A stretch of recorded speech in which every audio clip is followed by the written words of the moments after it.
Tha Allahu xhela xhelalu në Kur'an, shtëpia e parë, pra xhamia e parë e ndërtuar për njerëz, është në Mekke. Mubareken, është e bekuar. Wa hudan lil alamin, është udhëzim për krejt njerëzimin deri në ditën e fundit. Pra një vend shkretir, Allahu xhela xhelalu e bëri vend ku zemra lidhet edhe pse se kemi pa.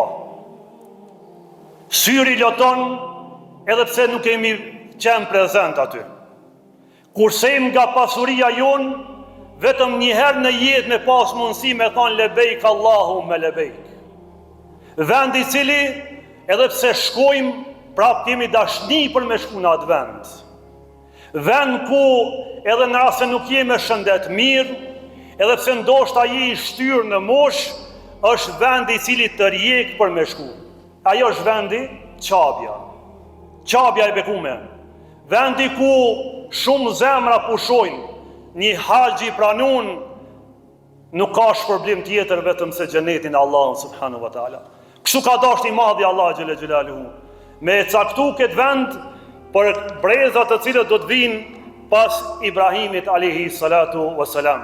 Besimtar nderun, Ibrahimi alayhi salam dhe Ismaili, ata i ngritën themelet e Qabës.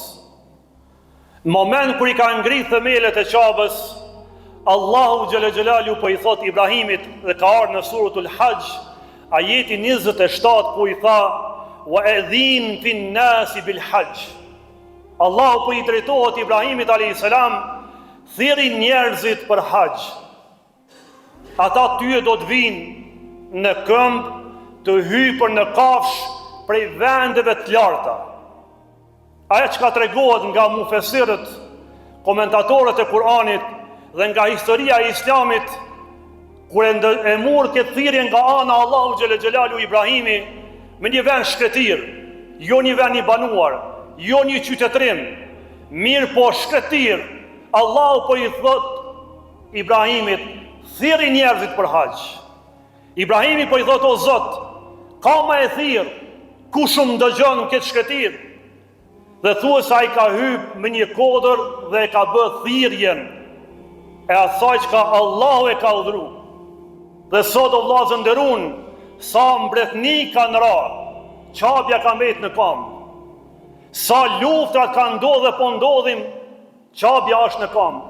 E kishim pandemin, edhe pse është mbyll bota, mi po prap se prap Allahu xhela xhelalu la njerëz të cilit ju përgjigjen dhe thënin lebejk Allahu me lebejk.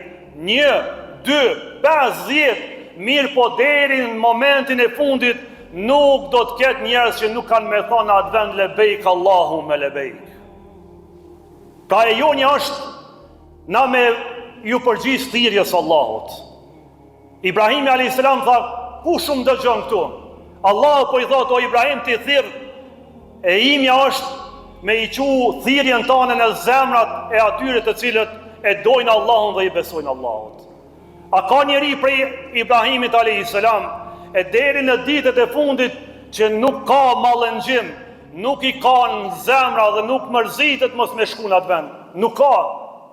Andaj na e mundsoft i madhi Zot Dhul Xhelal, ne që në këtë vit s'patu mundësi me kry një shtyllë prej shtyllave të Islamit, me na i mundësoj i madhi Zot Dhul Xhelal, vite që do të vinë, me kursyn nga pasuria jonë, mirë po njëjtën kohë dhe me i thonë Allahu Dhul Xhelal, o Zot jonë, na e mundëson në atë vend me thonë lebejk Allahu me lebejk, të përgjigjemi ty o Zot, të përgjigjemi.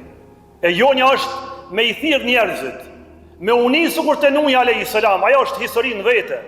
Allahu i tha Nuhit, ndërtoj një ani, ishte shkretin, njerëzit u tallnin me të thënin, po e ndërton një ani ku nuk ka zdeti afër.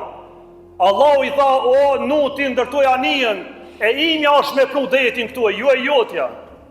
Edhe ne themi, po çka mi fol babës, çka mi fol gruas, çka mi fol fëmijës së xhamatit. Neve na i ka thënë Allahu Dhul Xhelal urdhër, thirrri, udhëzimi është në dorën time.